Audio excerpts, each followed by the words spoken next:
जय श्री राम मित्रों, जय हिंद, जय भारत। आज हम परमात्मा है क्या इस पे चर्चा करेंगे, छोटे शब्दों में।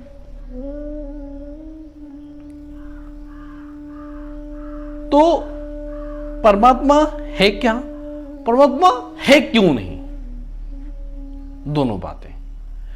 क्योंकि हमारा जो शरीर है 5 तत्वों से मिलकर बना हुआ है, मुख्य, जिन्हें हम हर दिन हर समय महसूस करते हैं।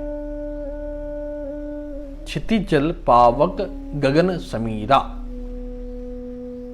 पंच रचित यह अधम शरीरा। ठीक है, अब 5 रचित है तो 5 तत्व जो है वो ईश्वर है। चलिए छोड़िए, कुछ लोग कहते हैं कि ईश्वर कहां है, किसने देखा है। ठीक है, किसी ने देखा, पर देखा नहीं, पर है तो सही। 5 तत्व हैं आप जिनके अनुसार आप जी रहे हैं, वो आपके अंदर है, हर प्राणी के अंदर है, प्राण वायु के द्वारा आप में विद्यमान है। अग्नि, साइंस भी मानता है अग्नि है आपके अंदर, धातुओं से आप निर्मित हैं। तो क्या आपको दिखते हैं कि धातु है आपके अंदर? कोई बताए मुझे ऐसे ही बिना टेस्टिंग के कि भाई लोहा है या आयरन है, से सल्फर है। तो जब आपको आपके अंदर ही आप नहीं देख पा रहे हो, तो परमात्मा को देखा ना देखे की बात ही कहां से उत्पन्न होती है। बात जब उत्पन्न होगी जब आप भी कहेंगे, ये प्रूव कर देंगे कि भाई आपको भी दिख रहा है, हमारे अंदर सारे तत्व हैं, खनिज हैं, लवण हैं, सब कुछ है, पर दिखता है क्या हमें? नहीं,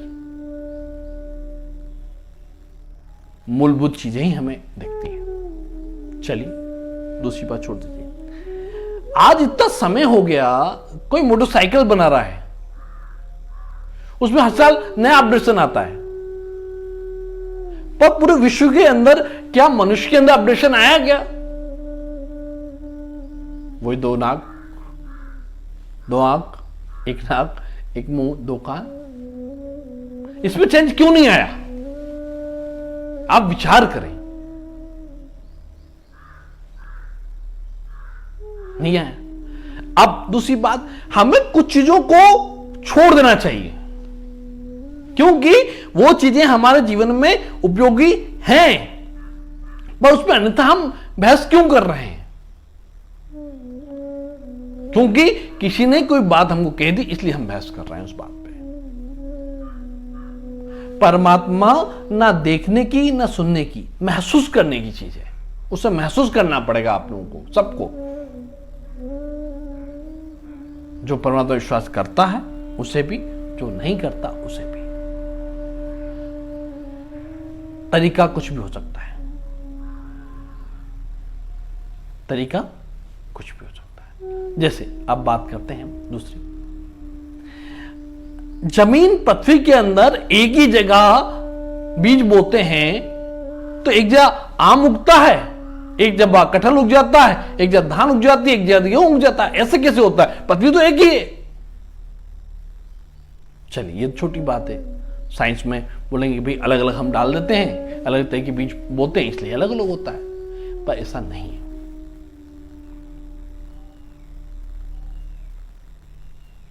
ऐसा नहीं है। क्यों नहीं है?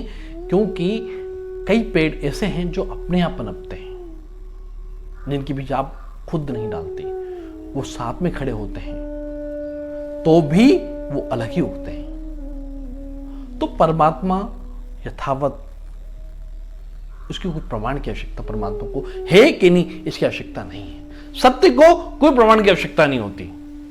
लोग भले कटघरे में खड़ा कर दें, पर सत्य को प्रमाण की आवश्यकता कभी नहीं होती। ऐसे ईश्वर को कोई प्रमाण की आवश्यकता नहीं होती। तो ईश्वर हमेशा, हर वक्त, हर जगह विद्यमान है। प्रकृति के रूप में, कहीं और अलग से नहीं है, प्रकृति के साथ है। प्रकृति में, प्रकृति के द्वारा जो भी हमें दिया जाता है वो ईश्वर है। इसलिए हमारे यहां हर चीज की पूजा होती है। ऐसी कोई भी चीज नहीं है जिसकी हम पूजा नहीं करते हो। हम जिसे अपनाते नहीं हैं, जिसे हम समझते नहीं हैं, जिसकी हम आदर नहीं करते। सिया राम मैं सब जग जाने, करो प्रणाम जोरी जुग प्राणी, करो प्रणाम जोरी जुग प्राणी। मतलब हर प्राणी को मेरा भगवान श्री राम जानकर प्रणाम है। हर किसी में ईश्वर है, व्याप्त है।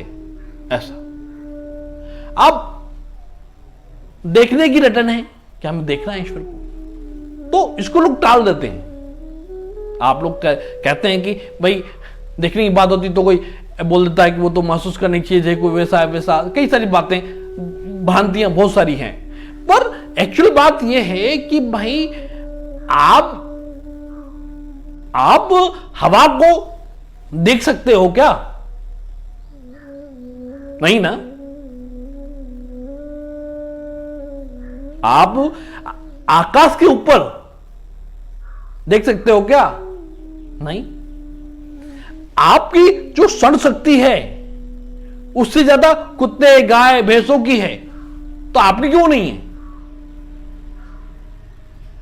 वो भूकंप आता है वैसे ही पता कर लेते हैं। भूकंप आता है वैसे ही उनको पता चल जाता है, वहां चले जाते हैं। गिद्ध कहां से कहां रहता है, ऊपर से नीचे तक देख लेता है। तो आप देख पाते हो क्या उसके बराबर? तो विभिन्न विभिन्न स्थितियों में इस पूरी प्रकृति को ईश्वर ने प्रकट किया है। तो उसी हिसाब से आपको अपना काम करना है।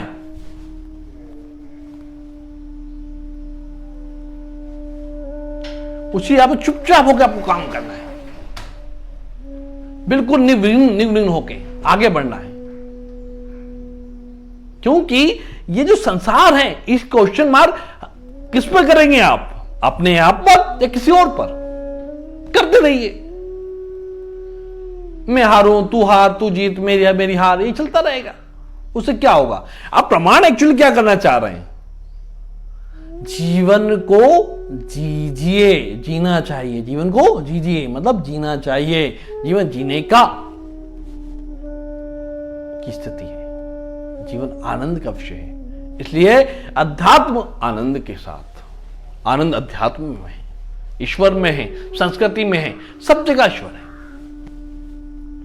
तो मैंने आपको बताया कि गिद्ध, जो दृष्टि गिद्ध के पास है वो आपके पास नहीं है,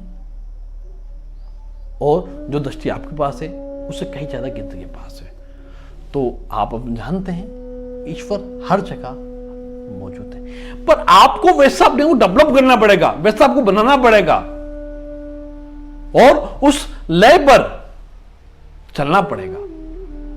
तो कल मैं इस पे आगे बात करूंगा कि भाई हम कहां से शुरुआत करें ईश्वर को प्राप्त करने की, और कैसे आगे बढ़े इस मार्ग में। तो आज के लिए इतना ही। जाने, समझे और लाइक, सब्सक्राइब, शेयर करना ना भूलें, जिससे ये छोटी छोटी जानकारी सबको प्राप्त हो, वो सब जाने।